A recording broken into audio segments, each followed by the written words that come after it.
Hey guys, it's Crypto Llama here, and today we're going to be doing an in-depth dive into the latest legendary summoner airdrop to hit the Splinterverse, which is Grandmaster Wraith. We'll talk about some cards that you might want to pick up, as well as some effective counters and buffs that the summoner has brought to the battlefield. So Wraith is the first of 6 legendary summoners from the Chaos Legion Edition airdrops. Each pack purchased through the Splinterland shop before the release of Wraith had a 0.182% chance of receiving the airdrop. This means that 1 in every 550 packs are guaranteed to receive the airdrop card. The card itself is significant because the Life Splinter was already the most heavily armored Splinter amongst all the other elements, and now its biggest weakness that was faced in magic attacks has been massively mitigated. Grandmaster Wraith boasts +1 armor to all friendly units, as well as the ability to block magic attacks through void armor, whilst also amplifying any damage taken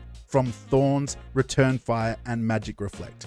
This makes this summoner adept in both its offensive and defensive capabilities. The abilities that will synergize the best with Grandmaster Wraith are cards that have the Protect, Resurrect, Repair, Thorns, Magic Reflect, and Return Fire. So make sure you keep an eye on the pricing of those cards and those abilities moving forwards. Protect will offer even further sustainability, Repair will extend that sustainability, Resurrect will multiply that sustainability, and Thorns, Magic Reflect, and Return Fire will now render higher amounts of damage. The following are the cards which will synergize with Wraith that sport these abilities. Resurrect is going to be absolutely disgusting to deal with now that Wraith has entered the battlefield. Any unit that gets killed is going to be resurrected with full armor, which is going to be extremely tough, as you will no longer be able to quickly finish off that resurrected card with a magic attack. For instance, if you have a lineup that has the Shield Bearer, Protect, Repair, a heal, and some resurrects, all I can say is good bloody luck.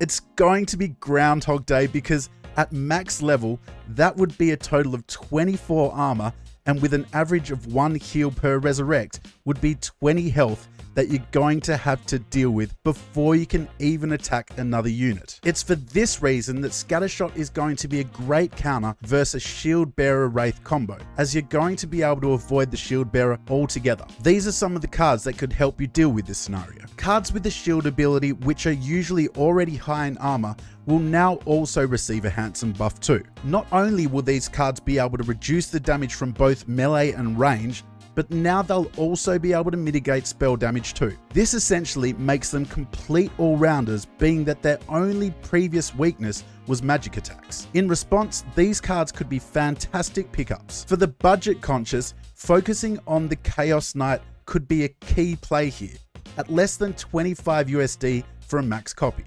As mentioned, one of the biggest buff to a card is seen in the Shield Bearer, who struggled previously versus magic attacks, but now is able to heavily mitigate that damage. He is also able to benefit tremendously from his increased output in damage with Return Fire through Wraith's Amplify ability, whilst also being able to minimize melee damage with his shield ability too. Wraith makes him a worthy adversary versus any kind of attack now, be it melee, ranged, or magic. As well, as mentioned, because he has Taunt, if you have a couple of resurrects, he's going to be extremely difficult to deal with all that extra armor he gets as he rises from the ashes. The synergy here is indisputable and will make this combo disastrous to come up against. Other favorites that will certainly be able to tip the scales within your favor are Adelaide Brightwing. She has the repair ability for that increased armor sustainability. We also have Uriel, which will largely benefit from the void armor, as he already promotes a large amount of armor anyway, and he was previously really only susceptible to magic damage. We have Truth Speaker, offering even better sustainability than we saw previously, with Protect providing the additional 2 armor, as well as the Cleanse and Tank Heal abilities, so this card is going to be even better than before. Armor Smith is also going to be able to provide that extra sustainability too, more so than before.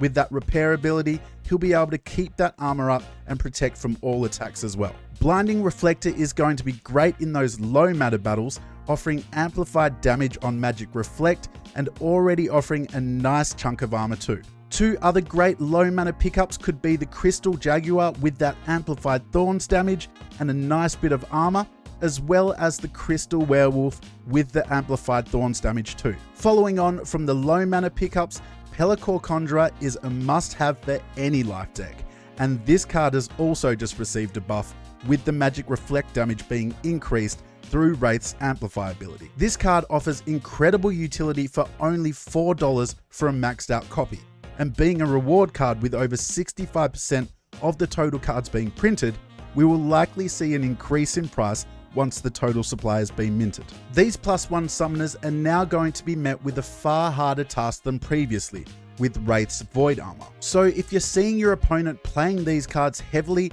in their previous battle picks, Wraith could be a fantastic counter here. The abilities that you're going to unequivocally require to deal with Wraith are Shatter, Rust, and Piercing. With these abilities, we can either forego a unit's armor completely or at least remove it quickly. An honorable mention goes to the Wielding Warrior here for the budget conscious. It's one of the cheapest cards with Shatter, and at only $35 for a max copy, he's going to be a great pickup.